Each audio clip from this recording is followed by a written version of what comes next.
Here we go. Ladies and gentlemen, boys and girls, welcome to what is technically supposed to be the last half hour of the Poetic License open mic. I don't know if it will run longer than that.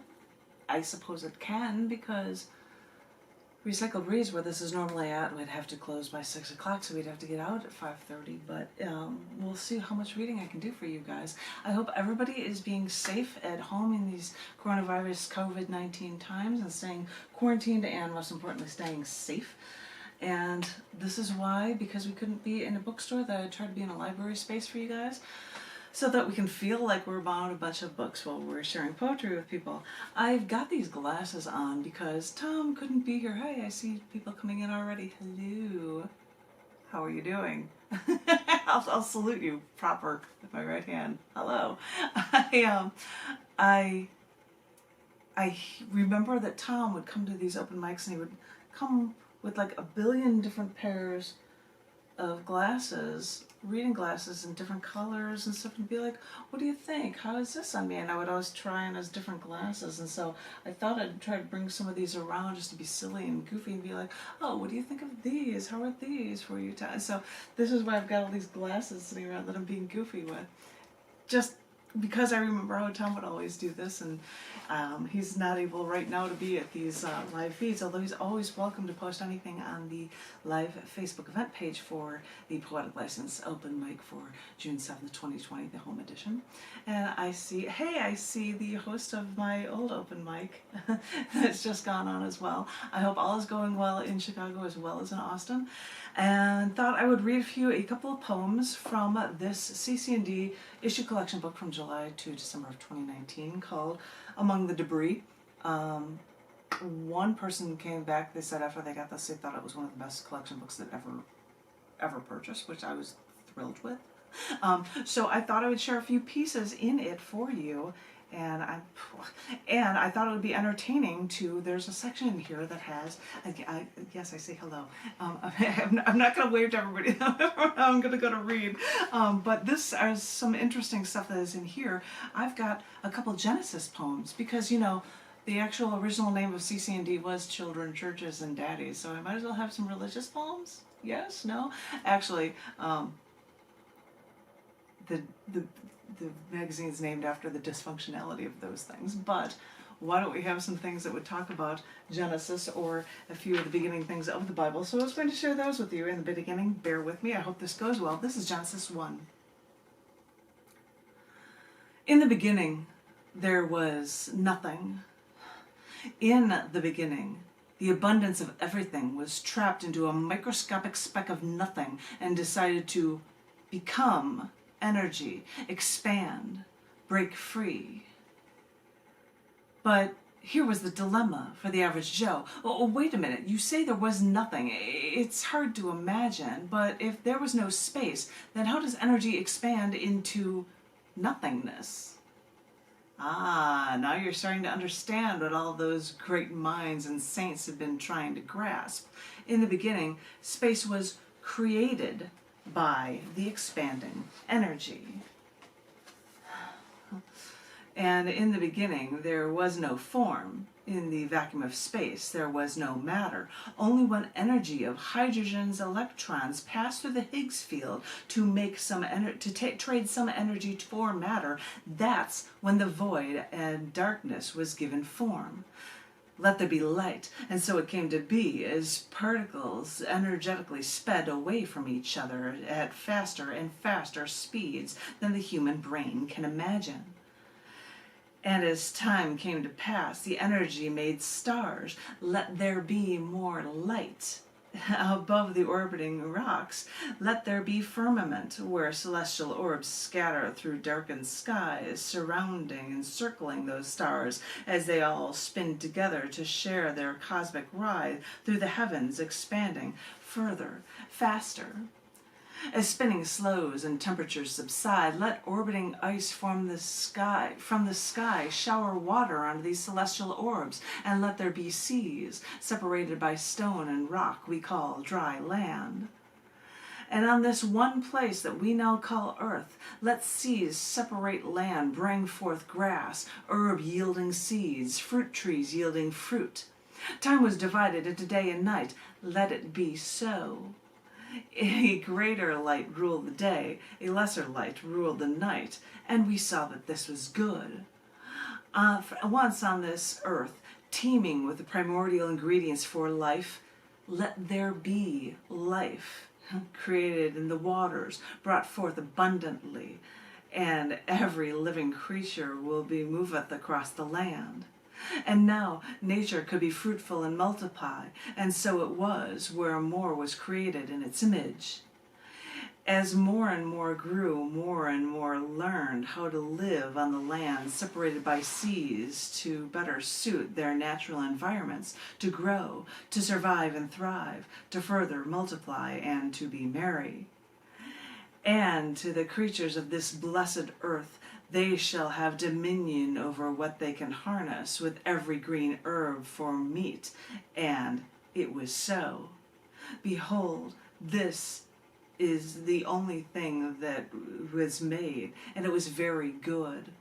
And in all this work, after all this work was made, and all that was made, rest and appreciate all that was great creation, the plants, the rains that fall after humankind tills the soil, breathing into your nostrils the breath of life.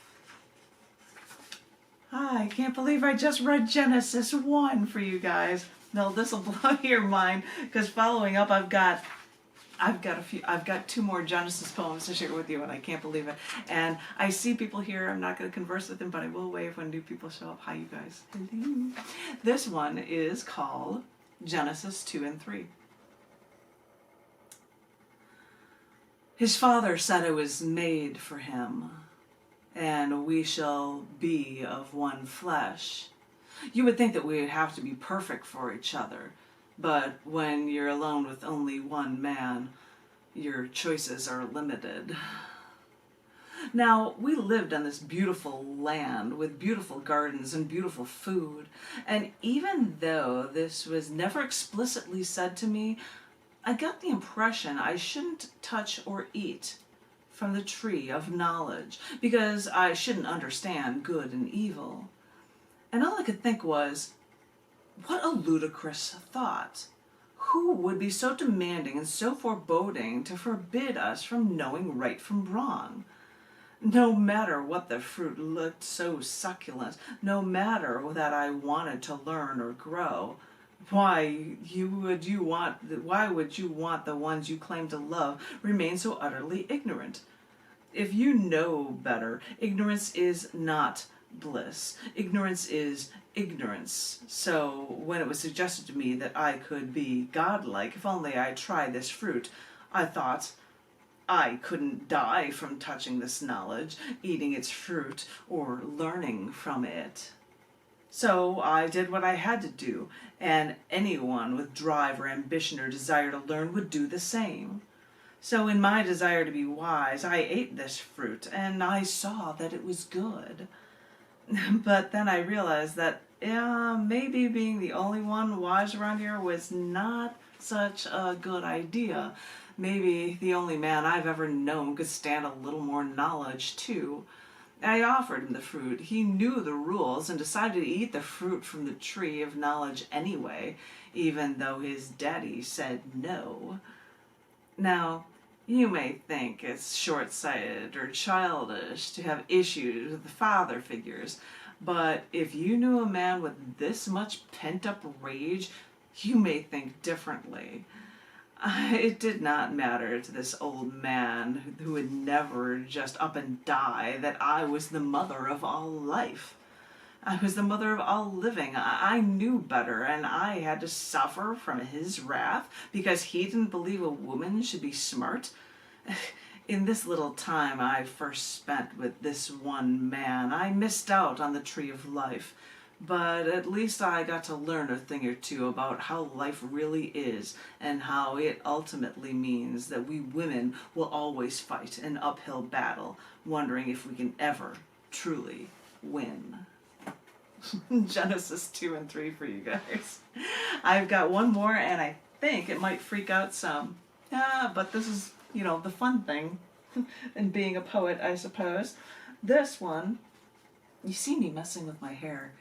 I haven't been growing it, and it's so long that I try to actually get a braid, and I don't think I've had a braid in my hair since college. It's been that long since I've had hair that long, and I can still probably stand it a little longer, but welcome to COVID times. Who knows what'll happen. But this one, all right, brace yourselves for this one. This one's Genesis 4. Cain and Abel, and sin from killing. Two sons were born of a woman who lived in a land where their Lord told them that they had dominion over the creatures, but more importantly, that every green herb was for meat. Not animals, but greens. They saw this was so, and they thought that this was good, as the first son tilled the ground to create great food, herbs, fruit, and vegetables. Knowing this was the peaceful way to provide a healthy sustenance for his family, his first son was pleased with his work. But the first son saw his younger brother tend the flock of sheep instead, and slaughter them as offerings. How unholy, the older brother thought. How barbarian, how antithetical to the peaceful way we're supposed to be. The older brother knew he was on the morally higher ground, but when the Lord was pleased with the slaughter offerings from his younger brother, the older brother was lost. What have I done wrong? The older brother thought. Have I not followed the Lord's ways? Have I not done what the Lord wanted? And did I not prosper by being peaceful? The older brother couldn't understand how slaughtering animals and extracting the fat to give away was thought of as good. As the older brother's darkest fear swells, he heard the Lord say unto him, If thou doest well, thou shalt not be accepted? Well, yes, if the Lord abided by his own rules, the older brother thought. This offhand question from the Lord that opposed morality flew the older brother into an internal rage, because he had done well, and for this he gained no real respect with the Lord for his deeds. And more importantly, for the older brother, his younger brother actually gained respect by explicitly being disrespectful. Where can morality lie when our Lord cannot be moral? The older brother wondered, contemplating what to do. Soon after, the younger brother came to the older brother as he worked in the fields, and an argument ensued about morality, and in a blind rage the older brother killed the younger. Which kind of killing is more of a sin? The older brother thought. But eventually the older brother heard the Lord ask him, Where is your younger brother? And the older brother responded that he did not know, that he was not his brother's keeper.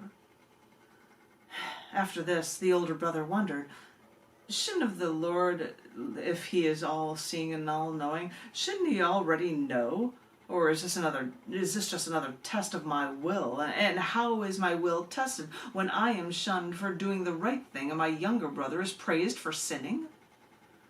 The older brother, understanding morality, could hear his younger brother speak to him from beyond the grave, and after the older brother truly acknowledged his sin, after burying his brother in the ground, no food from the ground tasting sweet would grow from his land again, no matter how he tended the soil, as if the blood of his younger brother contaminated all the older brother tried to grow. He wondered, if the world knew of the sin of the older brother committed, would they care of the sin of the younger? Do they not hear the cries of all that they have killed, or all that has been killed for them, for the death-filled meal? Which lives are worth saving, the older brother thought, as he then left the land that would no longer grow for him. Although many may have killed him for this act that he had done to his brother, the Lord understood the morality of the older brother's choices and protected him. He protected him to live in a world that is now filled with people wanting to kill for food when they should not and do not need to.